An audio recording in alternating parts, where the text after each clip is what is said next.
व्यासपीठावरती उपस्थित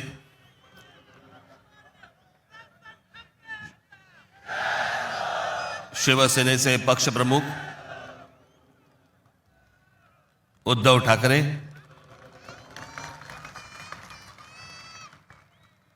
राष्ट्रवादी काँग्रेसचे नेते जयंतराव पाटील, इतर सर्व मान्यवर आणि माझ्या जमलेल्या तमाम मराठी बांधवांनो, भगिनींनो आणि मातांनो,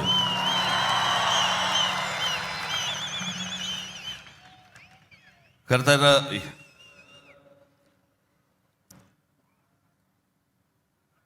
या व्यासपीठावरती मी माननीय बाळासाहेबांबरोबर लहान असताना अनेकदा आलो. शिवसेना पक्षाची स्थापनाच या शिवतीर्थावरती झाली. त्यावेळेला माझे आजोबा प्रबोधनकार ठाकरे हे देखील इथे उपस्थित होते.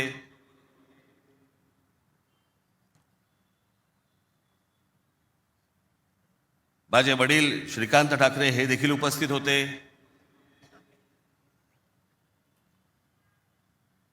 आमची माँ ही देखील उपस्थित होती.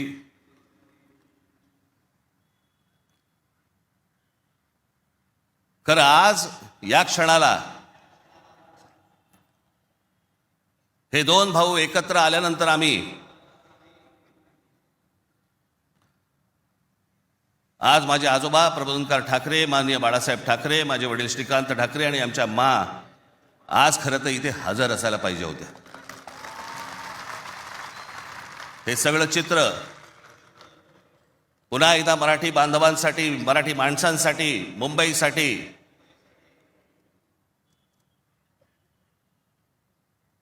हा आम्ही दोन भावांनी उभारलेला हा सगळा लढा इथे नसले तरी वरून पाहत असतील.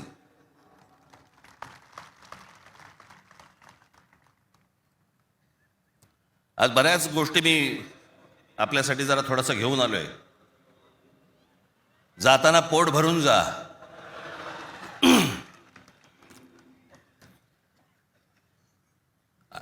अनेक सामाजिक संस्था आहेत, मराठीवरती काम करणारे आहेत, अनेक लोक आहेत, ज्या लोकांनी अनेक दिवस आवाज उठवला या सगळ्या विषयात. मी सर्वप्रथम त्यांचे मी आभार मानतो. दीपक पवार आहेत, त्यांच्याबरोबरचे अनेक सहकारी आहेत, त्यांचे आभार मानतो. अनेक टेलिव्हिजन चॅनलचे आणि वर्तमानपत्रांचे संपादक आहेत, पत्रकार आहेत, त्यांनी गेले काही दिवस जी आम्हाला साथ दिली त्याबद्दल त्यांचेही मी मनापासून आभार मानतो.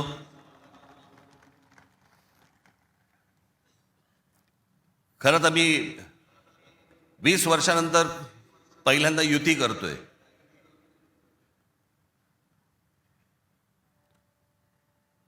आणि त्याच्यामुळे अनेक या युतीच्या सगळ्या अख्ख्या प्रोसेसमध्ये अनेक लोकांना तिकीटं दिली गेली, अनेक लोकांना तिकीटं नाही देता आली, अनेक जण नाराज झाले, जे जवळचे होते, सहकारी होते. काही जणांना वाटलं दुसऱ्या पक्षात जावं, काही नाराज झाले, काही रागावले, काही गोष्टी झाल्या, होतात. त्याला काय, आमच्या पण हातात काही गोष्टी नसतात. पण त्यांना दुखवणं हा काही आमचा हेतू नव्हता. पण तरी मी त्या सर्वांची, जर दुःखी झाले असतील, नाराज झाले असतील, त्या सर्वांची मी दिलगिरी व्यक्त करतो.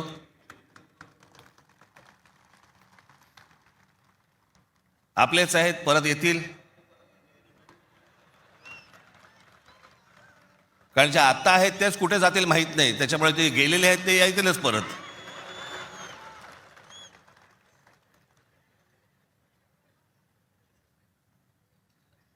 त्याच्यामुळे ह्या सगळ्या गोष्टींमध्ये मी त्यांना समजू शकतो. मुळात मी आणि उद्धव आम्ही दोघेजण एकत्र येण्याचं सगळ्यात महत्त्वाचं कारण म्हणजे या मुंबईवरती आलेलं संकट. मी गेले अनेक वर्ष या सगळ्या विषयांमध्ये बोलत आलो. गेले अनेक वर्ष मी माझ्या भाषणांमधून हे सगळे मुद्दे मांडत आलो की कशा प्रकारचा डाव रचला जातोय. आणि मग मध्यंतरी या राज्य सरकारने हिंदी सक्तीचा विषय आणला.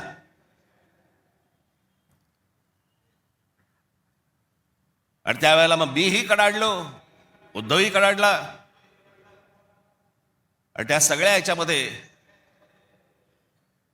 त्याच्या अगोदरच माझी एक मुलाखत झाली आणि त्याच्यामध्ये मी सांगितलं होतं की कुठच्याही वादापेक्षा आणि कुठच्याही भांडणापेक्षा महाराष्ट्र मोठा आहे.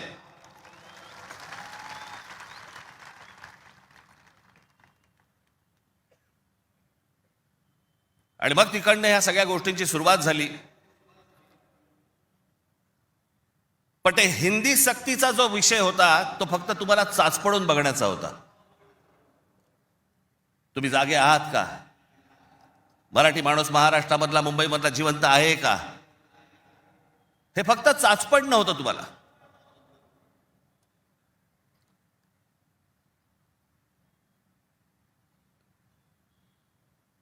(2024) याच्यानंतर या विधानसभा निवडणुकांनंतर या सरकारला काय फेफराला माहित नाही. जे हवं वाटेल ते मनाला काय जे हवं ते करायला लागले. आली कुठून हिंमत?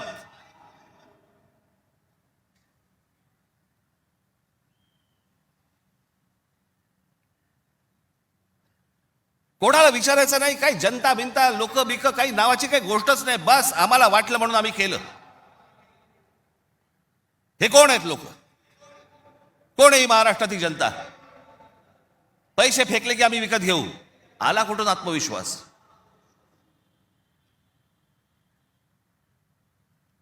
इतकी वर्ष मी आता राजकारण बघतोय. काँग्रेसची लोक सत्तेवरती होती, अनेक लोक सत्तेवरती होते, परंतु ते लोकांना घाबरून असायचे, जनतेला घाबरून असायचे. आता घाबरणं बिबरणं काहीच नाही. गृहीत धरून टाकले तुम्हाला. कुठून येतात मतं ह्यांच्याकडे, कशी येतात, काय येतात, याचा लढा येतं बाकीच्या ठिकाणी सगळ्या ठिकाणी सुरूच आहे. ते बोगस वोटर आणि ते ईव्हीएम मशीन पासून सगळ्या गोष्टी सुरू आहेत. पण ह्याच्यामध्ये सगळ्यात महत्वाची गोष्ट बघा, आता उद्दामपणा कुठपर्यंत गेला यांचा. अकोटमध्ये भाजपने एमआयएमशी युती केली. बदलापूरमध्ये भाजपने काँग्रेस बरोबर युती केली. 66 जण बिनविरोध निवडून आले. बिनविरोध म्हणजे तिकडच्या मतदारांचा अधिकारच काढून टाकला. ते मतदारच नाही करू शकत. आज 66 आहेत. हे पुढे आकडे वाढत जाणार. त्याला कळलंय की काय प्रकारचे आपण कशा प्रकारे लोकांना विकत घेऊ शकतो. वाईट या गोष्टीचं वाटतं विकले जातात.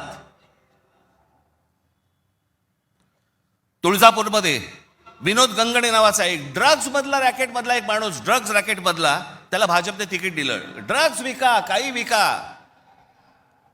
पुढच्या पिढ्या बर्बाद करा, काही फरक पडत नाही. पण ड्रग रॅकेट मधला एक माणूस, त्याला भारतीय जनता पक्षाने तिकीट दिलं तुमच्या नाकावर टिचून. तो एक आत्ता बदलापूरला तुषार आपटे, बलात्काराच्या केसमधला आरोपी, बलात्काराच्या, सगळ्यांना माहिती आहे, नगरसेवक केले. लहान मुलींच्या वरती बलात्काराचा आरोप असलेला माणूस, त्याला भारतीय जनता पक्षाने नगरसेवक. आली कुठून हिंमत? ज्यावेळेला वेडावागड्या पद्धतीने ज्यावेळेला निवडणुका जिंकण्याचं यंत्र किंवा तंत्र हे ज्यावेळेला हस्तगत होतं ना, त्याच वेळेला हा उद्दामपणा येतो, ही मस्ती येते ना, हा माज येतो ना, हा त्याच्यातनं येतो.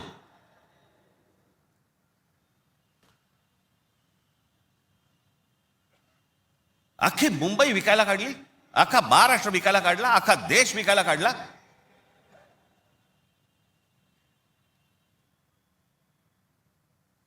आपल्यासमोर काय वाढून ठेवलंय आपल्याला अंदाज पण नाहीये. मी तुम्हाला हे सांगतोय, मला 2024 साली मला एक व्यक्ती भेटली.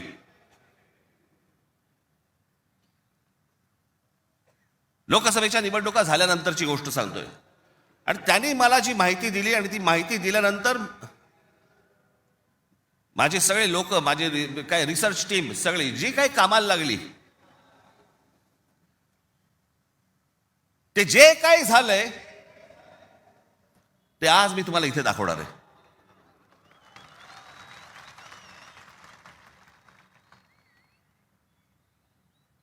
आणि मला असं वाटतं की मी आज जे दाखवणार आहे याच्यानंतर जर समजा आपल्याला भीती नाही वाटली तर मला असं वाटतं या देशात निवडणुका न लढवलेल्याच बऱ्या.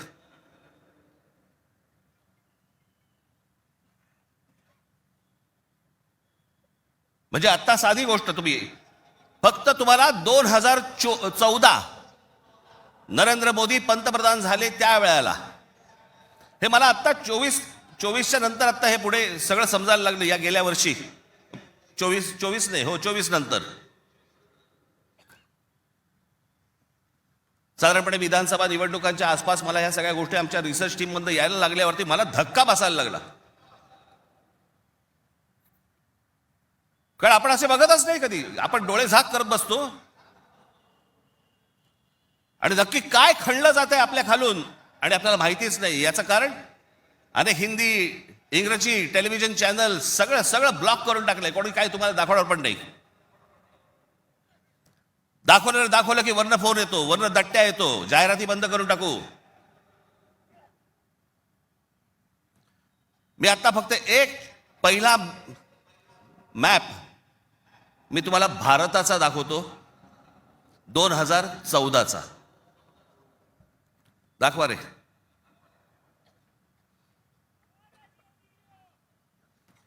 हा आहे 2014चा गौतम अडानी यांचे प्रोजेक्ट्स किती होते हे तुम्हाला दाखवणार आहे. 2014ला पंतप्रधान नरेंद्र मोदी पंतप्रधान व्हायच्या अगोदर गौतम अडानी कुठे होते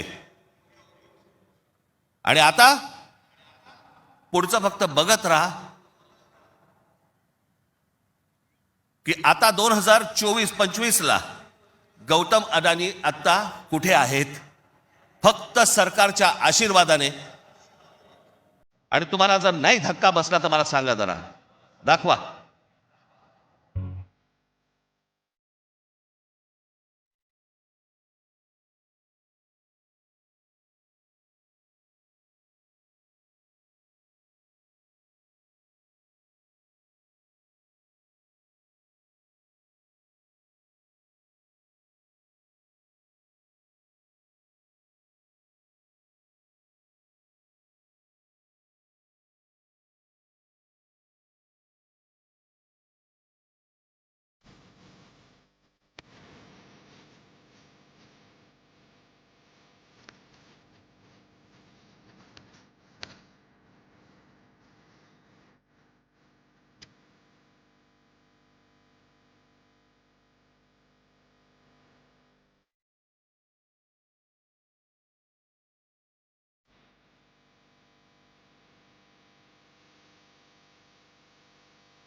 हे फक्त 10 वर्षातलं आहे.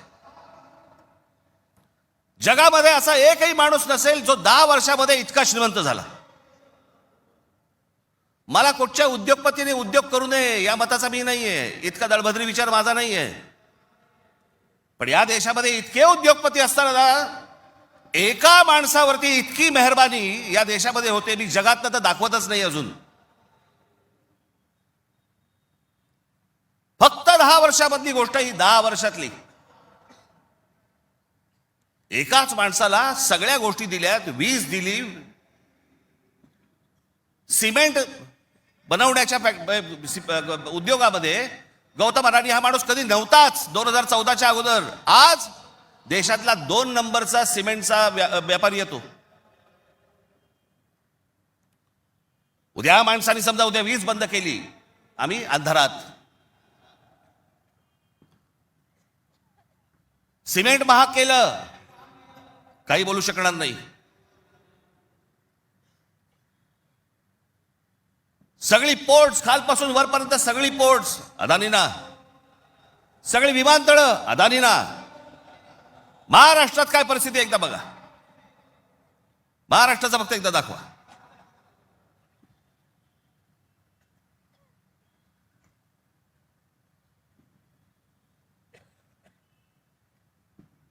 महाराष्ट्रामध्ये फक्त एका ठिकाणी 2014ला फक्त गौतम अडाणी एका ठिकाणी आहेत उद्योग. 2025ला बघा.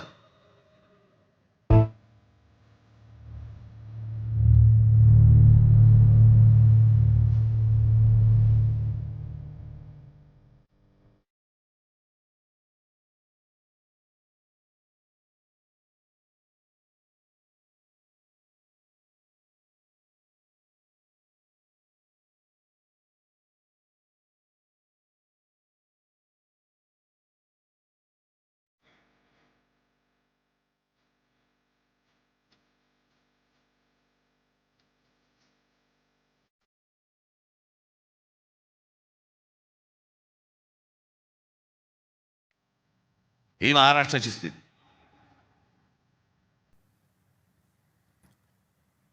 आणि मी जे सतत सांगतो ना, हा जो MMR रिजन मुंबई, या मुंबईवरती मी आता फक्त तुम्हाला वाचून दाखवणार आहे. या फक्त MMR रिजन मध्ये काय फक्त केलंय तेवढं फक्त बघून घ्या. मुंबई महानगर क्षेत्रात अदानी 29 जून 2018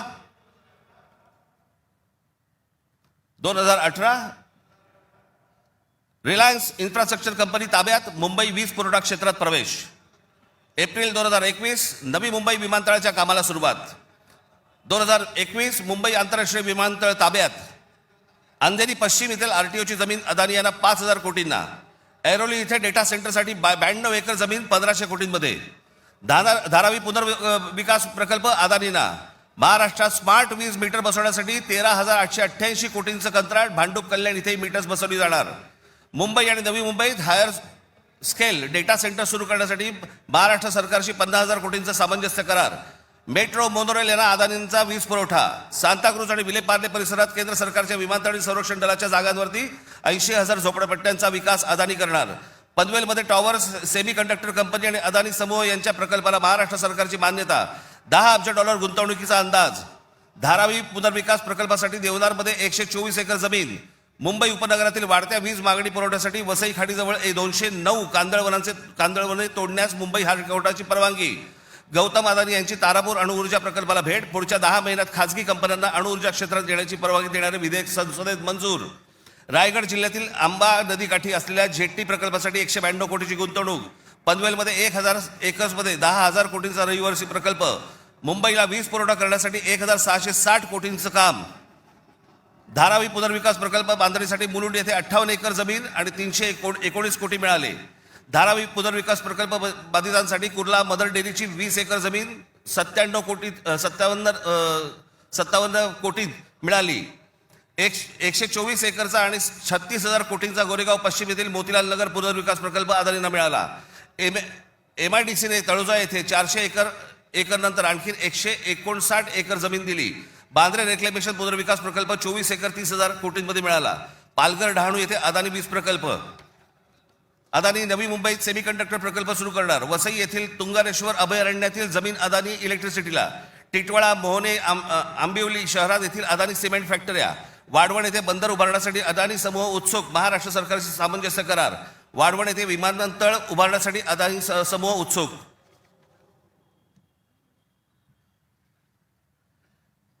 हे मी तुम्हाला सांगतोय ना, हे कशा प्रकारे तुम्हाला आवडलं जातंय याचा काही आपल्याला अंदाज, आपल्याला कळतंय हे काय चाललंय.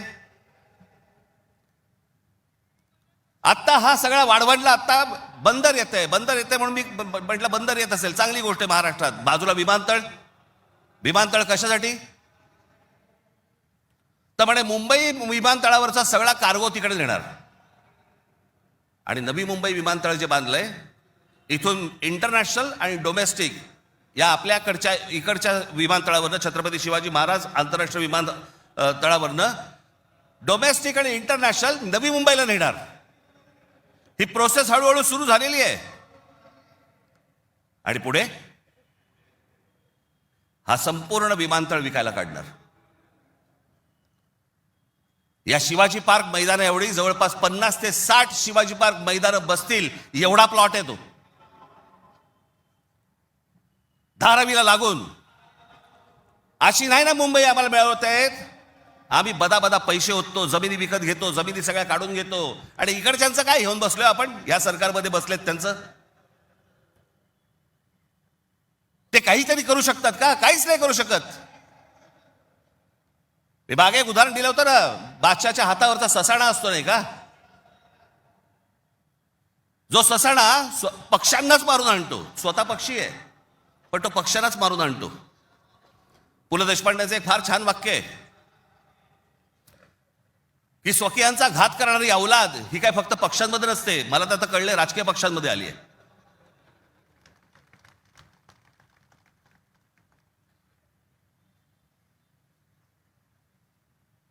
डोक्यात गेली सत्ता, डोक्यात. हा जो भूगोल आहे ना, हा भूगोल नीट समजून घ्या. हे वाढवण बंदरापासून तिकडे वरती जे आहे ना त्याला लगेच लागून गुजरात आहे. यांचं पहिल्यापासूनचं डोक्यामध्ये जे होतं ना की मुंबई गुजरातला न्यायची. मग मुंबई गुजरातला न्यायची असेल तर काय करायला लागेल? पालघर जिल्हा ताब्यात घ्यायला लागेल, ठाणे जिल्ह्याचा भाग ताब्यात घ्यायला लागेल, या MMR रिजनचा भाग ताब्यात घ्यायला लागेल, तर मुंबईपर्यंत पोहोचता येईल. माणसं पहिली बदा तिकडे टाका, त्यांचे मतदारसंघ फोडा, मराठी माणसांना फोडा, हे मतदारसंघ ताब्यात घ्या आणि त्याच्यानंतर सांगा अरे खासदार तर आमचाच, आमदार तर आमचाच, नगरसेवक पण आमचाच, महानगरपालिका ही आमच्या हातात. हे सगळं करून मुंबई गुजरातला कशी जोडता येईल याच्यासाठीचे हे सगळे लॉंग टर्म प्लॅन सगळे सुरू आहेत. आणि आम्ही बेसावत, आमच्यामध्ये जातीपातीमध्ये भांडणं लावली जात आहेत. हा मराठा, हा ओबीसी, हा अजून कोणी. एकदा मुंबई हातात तर गेली ना बाबानो, महाराष्ट्र झारखंडपेक्षा काही वेगळा करणार नाहीत. हे मुंबई ही तुमची राजधानी आहे, मुंबई ही तुमची ताकद आहे. पण जो मस्तवालपणा जो अंगामध्ये शिरलेला आहे यांच्या, की आम्ही काहीही करू, कुठूनही मतं आणू, जे यांनी विधानसभेला केलं तेच करण्याचा हे आत्ता पण प्रयत्न करणार. आमच्यावरती भ्रष्टाचाराचे आरोप करतायत. काय बोलताय काय तुम्ही?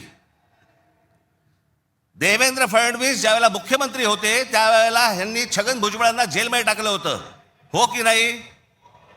आता मांडीला मांडी लावून बसलेत. अजित पवारांचे बैलगाडीभर पुरावे घेऊन गेले होते. काय किती 70 का 80 हजार कोटीचा काहीतरी घोटाळा, त्याच्याबद्दल पुरावे बैलगाडीतनं घेऊन गेले होते. आता काय सांगतायत? कोर्टात केस आहे, पुरावे असतील तर त्यांना अटक होईल. अरे मग तुम्ही पुरावे दिले होतेत ना, द्या आता कोर्टात. ही सगळी बाहेरून सगळी माणसं आणायची, इथे भरायची, तुमचा टक्का कमी करायचा, तुमचं अस्तित्व घालवायचं. इथे येऊन ह्यांची माणसं मिळणार, इथे उत्तर भारतातलं माणसं येणार आणि म्हणणार इथे तुम्हाला.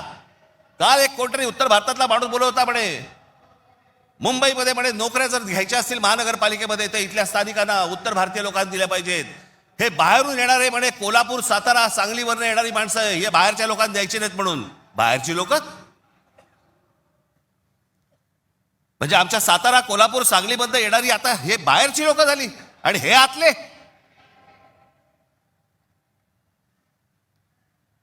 कृपाशंकर सिंग सारखा माणूस, यांचा नेता भारतीय जनता पक्षाचा, तो म्हणतो काय, उत्तर भारतीय महापौर करू, महापौर करू. यांची हिंमत कशी होती हो बोलायची? आपण जाऊन बोलू शकतो का तिकडे?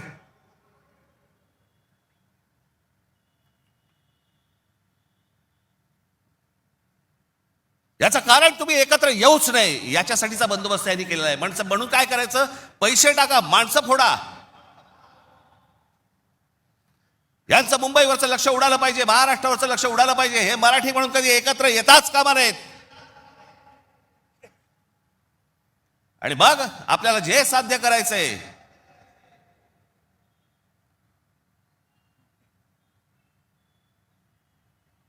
जी लोक येत आहेत ती लोक तुमच्यावरती उड्या मारतायत, वाटेल ते बोलतायत तुम्हाला. मुंबईमध्ये, महाराष्ट्रामध्ये तुम्हाला घरं नाकारली जात आहेत. काल परवाकडे कोणतरी एक तामिळनाडूमधून रसमलाई आली होती.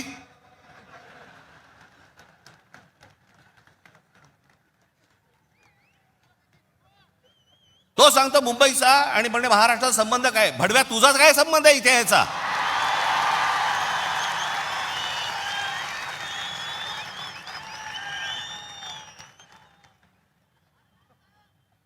यांच्यासाठीच माननीय बाळासाहेब बोलले होते, हटाव लुंगी आणि बजाव पुंगी. अनेक दाक्षिणात्य इथे राहत आहेत, अनेक जैन मारवाडी इथे राहत आहेत, आनंदाने राहत आहेत. पण कसं भडकवलं जाते बघा तुम्हाला कबुतरांच्या नावाने.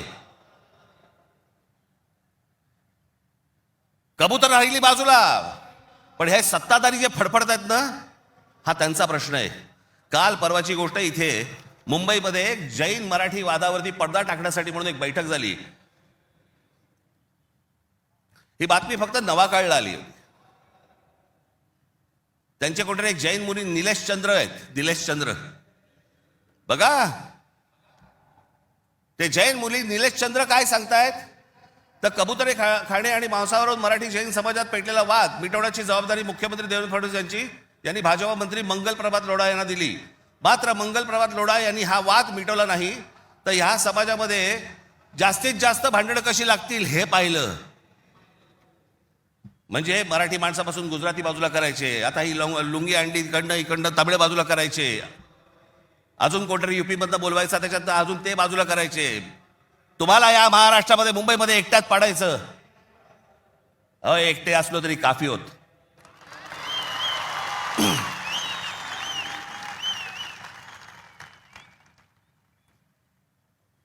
नको त्या वादात जाऊ नका. आमच्या यांच्या गुजरातमधनं बिहारी लोकांना जेव्हा हाकलवले, त्याच्या बातम्या नाही होत.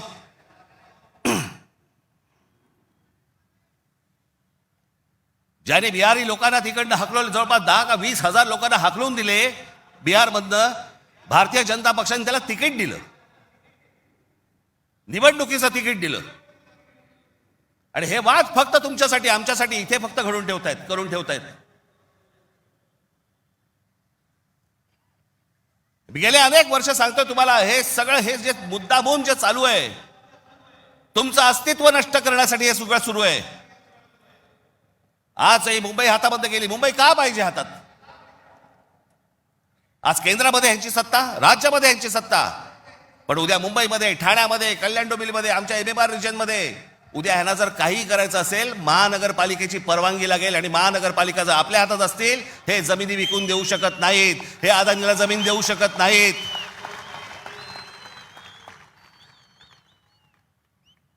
ही गोष्ट ते करूच शकत नाहीत. हा धोका काय होता ना बाबांनो, मी फक्त वेळ कमी आहे, परंतु मी आपल्याला एक धोका, हा किती वर्षांपूर्वी आमच्या बाबासाहेब आंबेडकरांनी, आमच्या बाबासाहेबांनी मांडलेला तुम्हाला फक्त एक गोष्ट वाचून दाखवतो, जी मी 2008ला वाचून दाखवली होती. बाबासाहेबांनी काय त्यावेळेला मांडलं होतं हे तुम्हाला आज कळेल. मी काय सांगतोय तुम्हाला ते. उत्तर प्रदेश आणि बिहार यांच्यासारखी राज्य निर्माण करून हे बघा, हे पुस्तक आहे भाषिक राज्य पुनर्रचना मीमांसा. आपल्याला कुठे मिळालं तर आपण जरूर वाचा. उत्तर प्रदेश आणि बिहार यांच्यासारखी राज्य निर्माण करून राज्य पुनर्निर्माण मंडळाने केवळ तौलनिक विषमता निर्माण केली एवढेच नव्हे, तर उत्तर भारत आणि दक्षिण भारताचे दोन तट निर्माण केले. उत्तर भारतात हिंदी भाषेचं प्राबल्य आहे, उलट दक्षिण भारतात हिंदीशी संबंध नसलेल्या भाषा बोलल्या जातात. मला खरं तर आपल्याला सांगायचं आहे की युपीच्या आणि बिहारच्या लोकांनी पहिल्यांदा नीट समजून घ्या, बाबांनो, हिंदी ही तुमची पण भाषा नाही. युपीच्या लोकांची भोजपुरी भाषा आहे, बिहारच्या लोकांची मैथिली भाषा आहे, अवधी भाषा आहे. हिंदी भाषा तुमची पण नाही आहे. माझा कुठच्या भाषेवर राग नाही, परंतु तुम्ही आमच्यावरती लादणार असाल तर लाथच मारू. हिंदी भाषिकांची संख्या किती मोठी आहे याची बहुतेक कोणालाही दखल नाही. भारताच्या एकूण लोकसंख्येच्या 48% लोकसंख्या ही हिंदी भाषिक म्हणजे त्या भागाची आहे. माझ्याकडे घटना निर्मितीचे काम होते त्यावेळी एक गुपित घटना मी नमूद करू इच्छितो. अर्थात गुपित भंगाचा आरोप माझ्यावरती येणार नाही अशी अपेक्षा आहे. काँग्रेस पक्षाच्या एका बैठकीतील हे गुपित आहे. हिंदी ही राष्ट्रभाषा म्हणून स्वीकारण्यासंबंधी ही चर्चा होती. घटनेचे 115वे कलम राष्ट्रभाषेसंबंधी आहे. या कलमावरती जेवढी गरमागरम चर्चा व्हायला झाली तेवढी इतर कोणत्याही कलमावरती झाली नाही. प्रदीर्घ चर्चेनंतर हे कलम मातास टाकले आणि काय आश्चर्य, 78 विरुद्ध 78 असे मतदान झाले. कुठलाच निर्णय घेणे शक्य झाले नाही. या वस्तुस्थितीमुळे दक्षिण भारताचा उत्तर भारतावरती किती कटाक्ष आहे हे तुमच्या लक्षात येईल. उत्तर भारत संलग्न झाला आणि दक्षिण भारत विच्छिन्न राहिला आणि राजकारणात हिंदी व उत्तर भारताचे वर्चस्व असेच चालू राहिले तर परस्पर द्वेषभाव निर्माण झाला नाही तरच नवल. केंद्रीय सरकारात एका राज्याला दुसऱ्या राज्यावरती अशा आगंतुकपणे वर्चस्व चालू देणे धोक्याचे आहे. घटक राज्ये समतोलाची राखण्यास केंद्रीय शासनामध्ये काही तरतूद नसल्यामुळे नवनिर्मित बिजोड राज्यांमुळे 5 प्रदेशांखेरीज इतर राज्यात अविश्वास आणि असंतोष निर्माण होईल. सध्याच्या केंद्रीय शासन पद्धतीमुळे भारताच्या राजकारणात उत्तर प्रदेश इतर राज्याहून प्रबळ ठरेल ही भीती केवळ दक्षिण भारतीयांचीच नसून पंजाब, बंगाल व इतर राज्यांनी व्यक्त केलेली आहे. आणि ही भीती निराधार आहे असे कोणीही छातीरोखपणे सांगू शकत नाही. या भीतीचे निराकरण केले नाही आणि आत्ता विशेष उपाययोजना केली नाही तर ही भीती राष्ट्रीय ऐक्यास घातक ठरल्याशिवाय राहणार नाही. हे सत्य कोणी लपवू शकत नाही. आमच्या परमपूज्य डॉक्टर बाबासाहेब आंबेडकरांनी तेव्हा लिहून ठेवलंय की हे किती घातक आहे ते. हे काय चाल चालू आहे तुमच्या विरोधात, हे काय प्रकारचं षडयंत्र सुरू आहे. जो इतका बलवान महाराष्ट्र, इतका सुसंस्कृत महाराष्ट्र, या देशाला दिशा दाखवणारा महाराष्ट्र, सगळ्या बाजूनी संपन्न असा महाराष्ट्र, हे सगळ्या बाजूनी येत आहेत आणि महाराष्ट्राने तुम्हाला फक्त इथे तुमचे चावे घेत आहेत. तुम्हाला उद्ध्वस्त करायचं आहे ना. उठा या जमिनीवरनं, निघा इथून, आम्ही येत आहोत. काल परवाकडेच मी एका चॅनलला सांगितलं, हिरे असतात, मोती असतात, सोनं असतं, चांदी असते, अजून काही मौल्यवान गोष्टी असतात.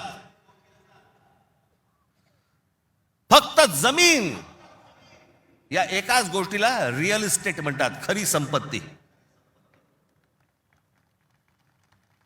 दुसऱ्या कोणत्याही गोष्टीला रिअल इस्टेट म्हटलेलं नाहीये, फक्त जमिनीला रिअल इस्टेट म्हटलंय. कारण ती तुमची संपत्ती आहे. तुमच्या पायाखालची जमीन आणि तुमची भाषा ही मेली की तुमचं अस्तित्व संपलं, तुम्ही कोणी नाही आहात. जगात अनेक देश, अनेक लोक हे भाषा संपली, देश गेला, जमीन गेली म्हणून संपले. हाच डाव त्यांचा आहे. वेगवेगळ्या मार्गाने येत आहेत आणि वेगवेगळ्या मार्गाने तुमच्यावरती आक्रमण करतायत आणि तुम्हाला सांगतायत निघून जा इथनं. संयुक्त महाराष्ट्राच्या वेळेला देखील विरोध करणारे या मुंबईमधले अनेक धनिकच होते, गुजराती होते पण धनिक होते. आज पण तेच चालू. आणि आज हे संकट त्यावेळेला तर इतकं नव्हतं, पण आज खरं तर तुमच्या उंबरठ्यावरून वरती येऊन उभं आहे. कधी तुमच्या दरवाजावरती टकटक होईल तुम्हाला पण कळणार नाही. कधी तुम्हाला इथनं बाहेर काढतील तुम्हाला कळणार पण नाही. आज मुंबई, उद्या ठाणा, कल्याण डोंबिवली, सगळे सगळे भाग, उद्या पुणा, नाशिक, जे जे चांगलं आहे, आज कोकणपट्टी अख्खी रिकामी करतायत. जमिनीच्या जमिनी विकत घेतल्या जात आहेत. मी त्यावेळेला त्या बुलेट ट्रेनला विरोध केला होता. आजही माझा विरोधच आहे. कुठे चालली आहे बुलेट ट्रेन? बुलेट ट्रेन फक्त बघा, ही बुलेट ट्रेनचं स्टेशन, शेवटचं स्टेशन गुजरातमध्ये चाललंय, जिकडे गिफ्ट सिटी उभी केली आहे. Gift city Ahmedabad bullet train station पासून 90 किलोमीटरवर ढोलेरा नावाचं एक पूर्ण नवीन शहर बसवलं जातंय. ढोलेरा नावाचं एक पूर्ण नवीन हे शहर 903 स्क्वेअर किलोमीटरचं आहे, म्हणजे मुंबईपेक्षा 1.5 मोठं. आणि तिथे वेदांत आणि फॉक्सकॉनची 1.5 लाख करोडची सेमी कंडक्टर प्रोजेक्ट्स येत आहेत. अहो, आपल्याला समजत पण नाही हे काय चालू आहेत नक्की, ह्यांचे कुठून रूळ चालले आहेत आणि कुठून गाड्या चालल्या आहेत आणि कुठून यांचे मार्ग सुरू आहेत आणि काय घेऊन जायचंय ह्यांना आणि काय आणायचंय, इथे काय भरायचंय. एकदा जाऊन बघा हो, वसई विरार पासून सगळ्या गोष्टी बघा, कसे कसे भरत येत आहेत. तुम्हाला घरं नाकारणार, ह्यांना सगळ्यांना घरं मिळणार. तिकडनं बाहेरच्या राज्यातनं गुजरातमध्ये येणार, ह्यांना घरं मिळणार, तुम्हाला नाकारणार. अहो, तुम्हीच नसाल, तुमचंच अस्तित्व नसेल, काय चाटायची आहे महानगरपालिका?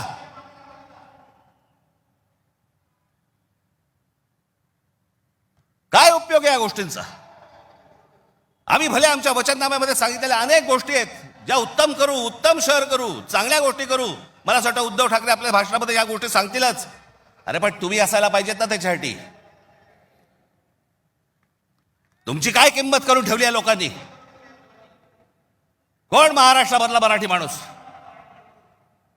पैसे फेकले की विकला जातो? ही आपली किंमत. आणि ही बोली लावणारे कोण? आमचेच. दुसऱ्यांच्या हातावरती बसून त्यांचा उद्देश साध्य करण्यासाठी आमचे लोक हे आमच्या लोकांना फोडतायत. काय दुर्दैव आहे बोला. या अशा परिस्थितीमध्ये ही आजची निवडणूक होते आहे. ही मराठी माणसासाठी शेवटची निवडणूक आहे.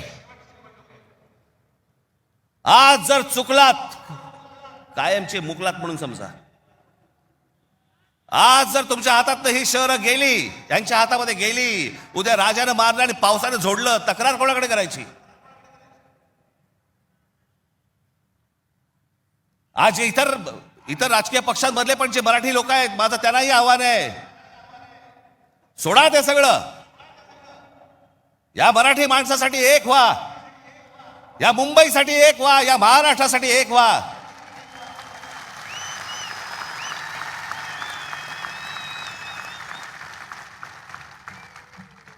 ज्या इतक्या वर्षांच्या परंपरेने, इतक्या लोकांच्या तपश्चर्याने ही मुंबई महाराष्ट्राला मिळाली. 107 आमचे हुतात्मे गेले. उद्या मुंबई गेली तर त्या पुतळ्यानंतर काय अर्थ उरतो? आणि पुतळे काय म्हणतील ते? आमचा मराठी माणूस बेसावध राहिला आणि म्हणून आम्ही मिळवलेली मुंबई आम्हाला गमवावी लागली. आज तुमच्या समोर ही सोन्यासारखी संधी आलेली आहे. आम्हाला सत्ता काय, सत्याचं काय करू? सत्तेशिवाय पण आज पण लाथा मारल्यात ना.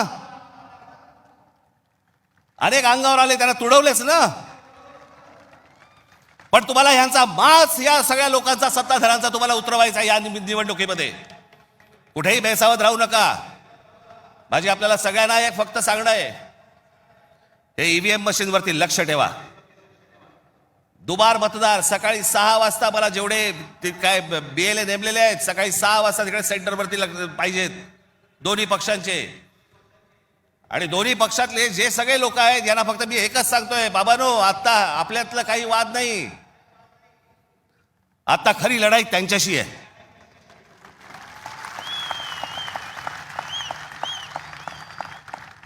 आपण भांडत राहावं हेच त्यांना पाहिजे.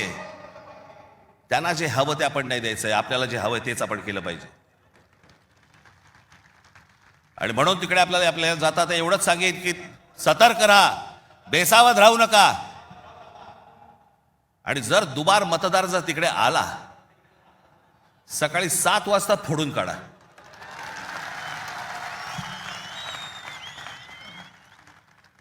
ही मुंबई राहावी, हे महाराष्ट्र राहावं, राज्य राहावं, हे मराठी माणसाच्या हातात राहावं, तुमच्या हक्काचं असावं, तुमचंच आहे ते. आणि मला असं वाटतं की जो लढा आजपर्यंत मराठा साम्राज्याने दिला, तो लढा आज तुम्हाला, आज सगळ्यांना, तुम्हाला, आम्हाला सगळ्यांना करायचा आहे. हा महाराष्ट्र वाचवायचा आहे, महाराष्ट्र समृद्ध करायचा आहे, ही आपली शहरं समृद्ध करायची आहेत, ही मुंबई आपल्याला वाचवायची आहे, ही मुंबई कदापि आपल्याला कुठेही गुजरातला राहून द्यायची नाहीये. या सगळ्या गोष्टींसाठी आपण सगळेजण कामाला लागाल अशी एक आशा अपेक्षा बाळगतो आणि आपणा सर्वांची मी रजा घेतो. धन्यवाद. जय हिंद, जय महाराष्ट्र.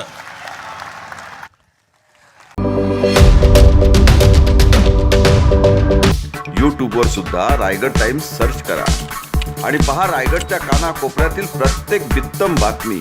आणि हो, लगेच सबस्क्राईब बटनवर क्लिक करायला विसरू नका. रायगड टाइम्स, आपलं चॅनल, आपला आवाज.